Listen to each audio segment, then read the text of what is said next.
Wait, is that Asgard in chaos, thunder, fire, and a giant wolf snarling in the distance? Welcome to Mythic Lounge, the only place where ancient gods, epic myths, and doomsday-level chaos come to life. If you love mythology, epic battles, and gods who should have definitely signed up for anger management, hit that like button and subscribe, because let's be real, Odin wouldn't approve of you skipping out. If you think the end of the world is terrifying, wait till you hear about Ragnarok, the Norse apocalypse that makes every disaster movie look like a Pixar film.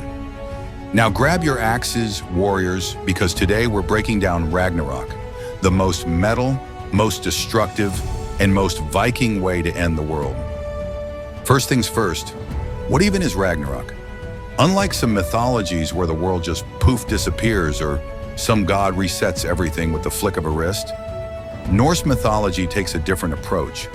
It's not just an apocalypse, it's an all-out, no-holds-barred battle royale between gods, monsters, and giants. Imagine Game of Thrones meets Mad Max, but with more wolves, fire, and Viking gods getting absolutely wrecked. That's Ragnarok. It's not just a battle, but a full-scale destruction of the cosmos, earthquakes, storms, the sun and moon getting eaten. Yes, eaten, and even the oceans boiling over. By the time it's over, almost every major god is dead, and the world burned to a crisp. But before we get to the epic final battle, let's talk about the signs of Ragnarok. Because believe it or not, the Vikings had warnings before all hell broke loose. Ragnarok isn't a sudden, out-of-nowhere apocalypse. It comes with warning signs, and trust me, they're way worse than just your horoscope saying, today might be rough. 1. The death of Baldur, the beginning of the end. The first sign of Ragnarok? Baldur dies. Now, Baldur was basically Asgard's golden boy, handsome, kind, literally glowing with goodness. But Loki, because he can't let anything be peaceful, tricks another god into accidentally killing Baldur with a mistletoe arrow. That's right, mistletoe. The plant you kiss under during Christmas is literally responsible for starting the apocalypse in Norse mythology. After Baldur's death, the gods realize, oh no, this is bad, and they're right, because then comes Second Fimbulwinter, the winter that won't quit. After Baldur dies, the world is hit with Fimbulwinter, which translates to mighty winter, and it's exactly what it sounds like.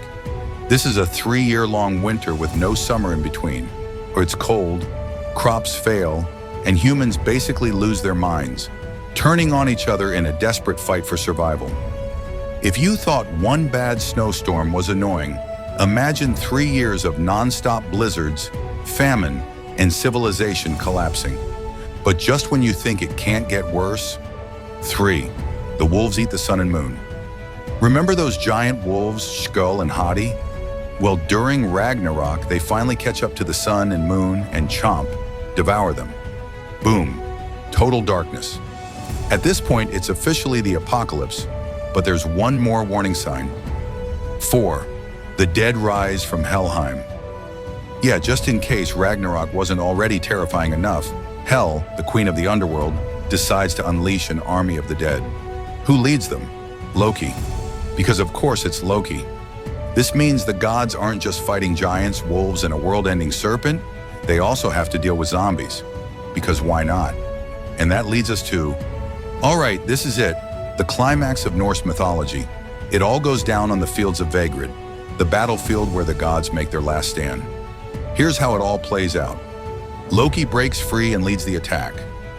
Loki, after centuries of being tied up as punishment, breaks loose and he is mad. He leads an army of zombies, monsters, and giants straight toward Asgard. And this isn't just some invasion, it's a full-blown siege with the sole purpose of wiping out everything. Fenrir versus Odin, the showdown of the century.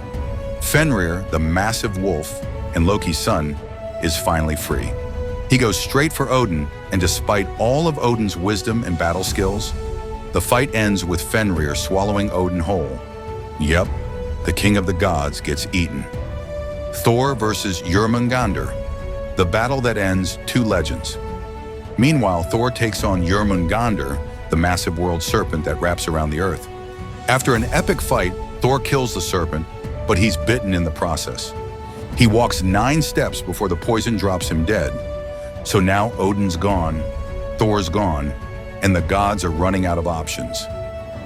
Freyr versus Surtur, the dumbest decision ever comes back to bite. Freyr, the god of fertility and prosperity, faces off against Surtur, the fire giant. One problem, Freyr gave away his magical sword years ago for love. So guess how this fight goes? Yep, Surtur burns him down like a bad campfire. The last moments, everything burns. At this point, most of the gods are dead. So what does Surtur do? He sets the entire world on fire. Mountains crumble, oceans boil, and the earth itself sinks into the sea. And then silence. The world is gone. Aftermath. A new beginning. But wait, it's not totally over. After the fires die down, the floods settle, and the smoke clears, a new world rises. Who survives? Well, Baldur returns because apparently death was just a vacation for him. 2 humans, Leif and Lifthrasir, survive by hiding in a sacred forest, and they go on to repopulate the world. Thor's sons survive and inherit Mjolnir. So even though Ragnarok wipes out most of the gods, it's also a reset button, a new beginning for a new world. And that's Ragnarok, probably the most insane, brutal, and metal end of the world story ever told. Which god's final battle was your favorite? Drop it in the comments. And if you love mythology, epic battles, and gods who refuse to go down without a fight, hit that like button, subscribe, and ring the bell. Because let's be honest, Odin would want you to. Thanks for watching Mythic Lounge. Until next time, Skull.